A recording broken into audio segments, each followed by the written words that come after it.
Hi! Hello! నమస్తే. Hi అండి. ఈరోజు రెసిపీ వచ్చేసి పాతకాలం నాటి మామిడికాయ రోటి పచ్చడిని ఎలా తయారు చేయాలో ఈ వీడియోలో చూద్దాం. మామిడికాయ రోటి పచ్చడి తయారు చేయడానికి ముందుగా మనం తీసుకున్న మామిడికాయలను వాటర్‌లో వేసి జీడి మొత్తం బాగా పోయేంత వరకు బాగా శుభ్రం చేసుకోవాలి. ఇలా బాగా శుభ్రం చేసుకున్న తర్వాత మామిడికాయను ఇలా చిన్న చిన్న ముక్కలుగా కట్ చేసుకోవాలి.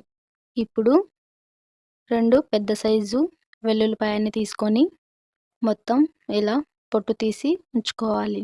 ఇప్పుడు రోలును బాగా శుభ్రం చేసుకొని అందులో కట్ చేసుకున్న మామిడికాయ ముక్కల్ని వేసుకోవాలి.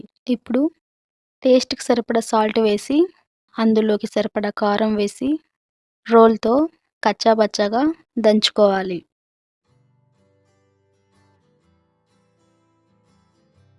ఇలా మామిడి ముక్కలు కచ్చా బచ్చాగా దంచుకున్న తర్వాత ఇప్పుడు ముందుగా పొట్టు తీసి పెట్టుకున్న వెల్లుల్లిపాయలను వేసుకొని బాగా మెత్తగా నూరుకోవాలి.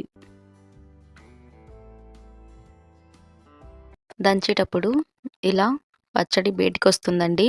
స్పూన్ తీసుకొని స్పూన్‌తో కలుపుతూ పచ్చడిని ఇలా మెత్తగా దంచుకోవాలి.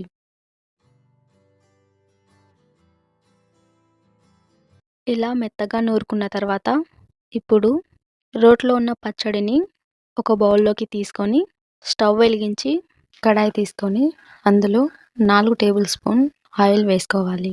4 ఎండుమిర్చి, జీలకర్ర, ఆవాలు, 2 రెమ్మల కరివేపాకు వేసి తిరువాత బాగా ఫ్రై అయిన తర్వాత ఇప్పుడు స్టవ్ ఆఫ్ చేసేసి ఇప్పుడు మనం నూరుకున్న పచ్చడిని వేసి బాగా కలిపితే సరిపోతుంది. బాగా కలిపి ఒక బౌల్‌లో కానీ, ఒక గాజు డబ్బాలో కానీ స్టోర్ చేసుకుంటే చాలా అంటే చాలా బాగా ఉంటుంది. వేడి వేడి అన్నంలోకైనా, చపాతీలోకైనా, ఏదైనా టిఫిన్‌లోకైనా ఈ పచ్చడి అనేది చాలా అంటే చాలా బాగుంటుంది. సో, మీరు ట్రై చేయండి. Thanks for watching.